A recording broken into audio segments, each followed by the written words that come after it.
Good morning, everybody. It's Kim. Today, I wanted to show you how incredibly easy it is to make your own extract. Now, remember, I have been zesting and saving the peel after I zest it from my oranges. Now, the zest I use as is in baking and recipes and things like that. But then I have the extra peel. Now, I can use it for making candied peel if I want, that I could also use in cooking. Or, as in this case, I'm going to show you how to make extract that you can use as well in your cooking. You can also sub out vinegar and make a cleaning solution, or I like to use rice wine vinegar. You can make your own salad dressings with a hint of orange in it. So, you can use it different ways. All I did here was I took that peel, and I'll link the other video below where I showed you how I took this off the orange. First I zested it, then I take the remaining peel, which still has that essence of the orange in it. I'm getting a double duty out of it, and I dried it in my oven for a couple of days. You don't have to. I do it that way because I feel it's less likely to mold if it doesn't get under the surface of the fluid and if you forget to shake it up. So anyway, you're just going to need a jar of some type. To make extracts, it's preferable that it's a dark colored jar because most people like to leave it sitting out where they can remember to shake it a couple times a day. I just put it inside my pantry that I open a bazillion times a day. I can give it a quick shake and not have to worry about it. So, a jar. Take your old peels, put them into your jar. You can use as many or as you want. The more you fill this jar with the peels, the faster your extract's going to get the flavor to it. So over the next, week or so as I eat my oranges, I can continue to dry and add my peels to this. So I won't fill it all the way.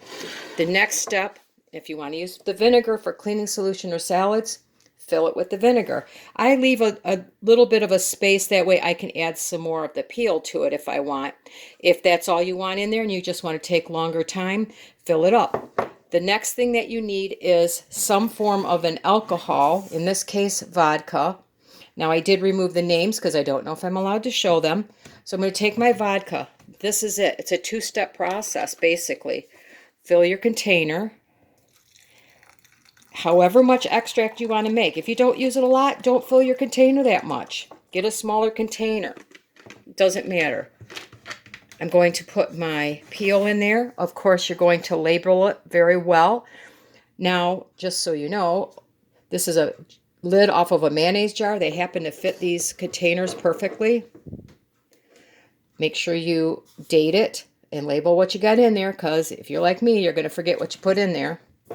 That's it. Now, a couple times a day, you're going to shake it up, and that vodka is going to draw the flavor out into the liquid. That's it. That's how basic extracts are made. If you want true vanilla extract, get yourself some vanilla beans, put them in vodka. I hear people have put them in brandy. You could have and use that as your extract. It gives a different flavor to your cooking.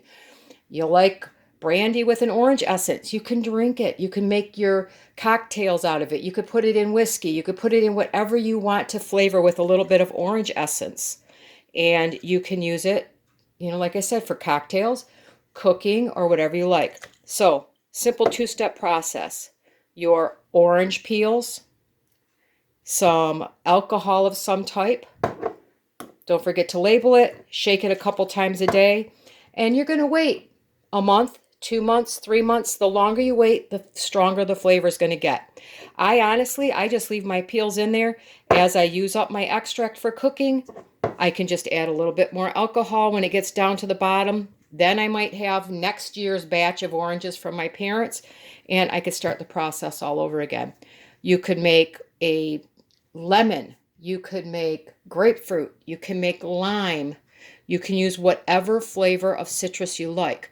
I've made mint extract with dried mint leaves.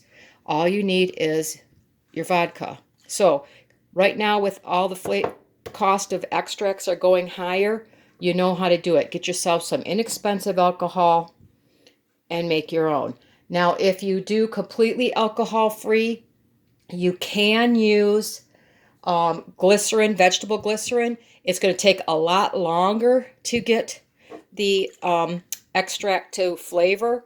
So, we keep that in mind as well. I hear that you can gently warm the glycerin and it will help draw that out, and to use fresh peels, although you have a higher chance of molding in that. In that case, I would probably use the actual zest itself if I was using the extract, the glycerin, excuse me, because it does have you're getting that flavor directly from the zest itself, and it will probably flavor it a little bit better. In my case, I don't care if the zest is in my extracts. You can later, strain it out if you want, but either way, make your own. Save what you get. Another good use, not to waste something, and quick, easy, and it's only cost me whatever that vodka cost. So, have any questions? Feel free to leave me a comment below. And otherwise, I hope you have a wonderful day.